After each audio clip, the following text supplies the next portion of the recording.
Hey YouTubers, welcome back. Mike B here. Got another helmet video for you. This today is one that I did before, but the video quality just wasn't what I wanted, so I'm going to redo this. For those of you that have seen this, you'll know that this thing's pretty cool. For those that are watching this for the first time, we've got the French model 1915 Adrien Helmet. This is an original example. It's got the artillery badge on the front. The infantry would have been just the flaming bomb, sans the cannons. But since this is an artillery one, they have the cannons on there. You can notice right away that this thing's bent. That's because it's not really made from the highest strength steel, if it is steel. It's paper thin and they're very lightweight. Now, why would they even wear this then?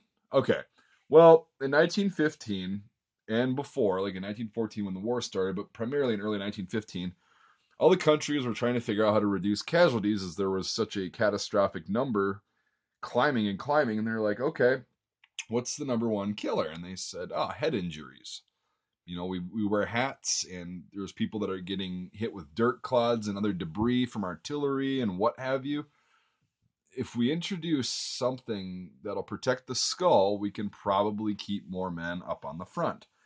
So the French were one of the first to come up with an actual helmet and implement it, and this was the result. It's called the Adrian Helmet after the gentleman who designed it.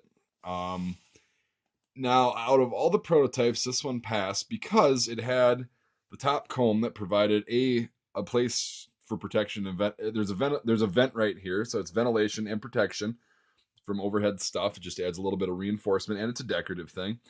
And then you've got the visors on the front and back, so you can see that it protects you from overhead stuff. So if a huge dirt clod flies 200 feet up in the air from an artillery shell and lands on you, that comb is going to bend, and it might, you might get a headache or whatever, but you're not going to die for the most part, unlike before when you're wearing a hat or a soft cap that just doesn't do anything to protect you. Now, what's interesting is when the French implemented these helmets in 1915, according to the statistics for the wounds and fatalities, casualties in general, head related injuries went up about 75%.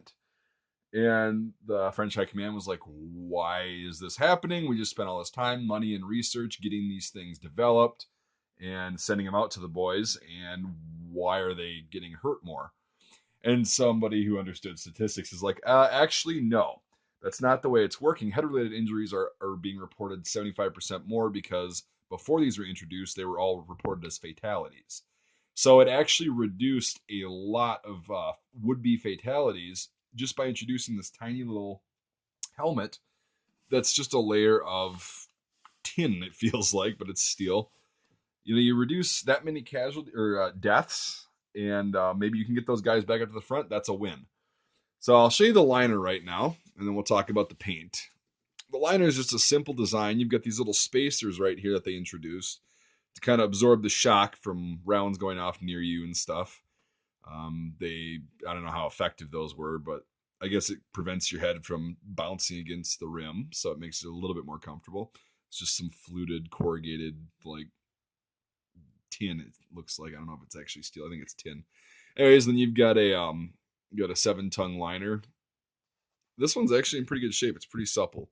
It's an original liner. You can tell because this rivet busted off the chin strap and the soldier tied it.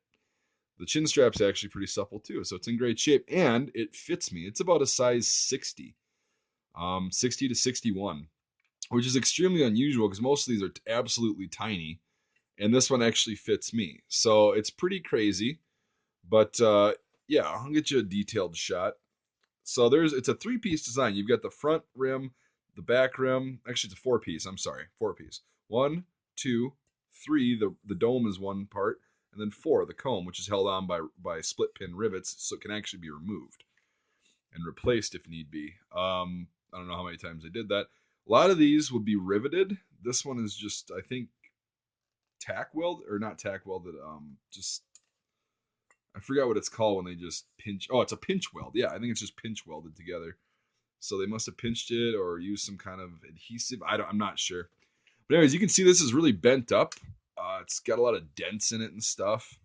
So yeah, they're really not that like good as far. They won't protect you against a bullet, but They're really good for dirt, clods, debris, and they look pretty cool. Now, the reason it was blue is because in 1915, the French realized that wearing bright red pants into combat, modern day, is not really a good idea. So they decided to adopt a uniform that was horizon blue. So you see helmets of all variations. This one's painted kind of a lighter horizon blue. This is a really common color. There's some that are painted darker. I've seen a lot of them. This one retains the original paint, and it's pretty dull, but it's still there, which is really all that matters. There's no way I'm ever going to repaint this because it's an original example. So this thing's been worn quite a bit, but it still retains all of its original properties, which is pretty cool for being over 100 years old.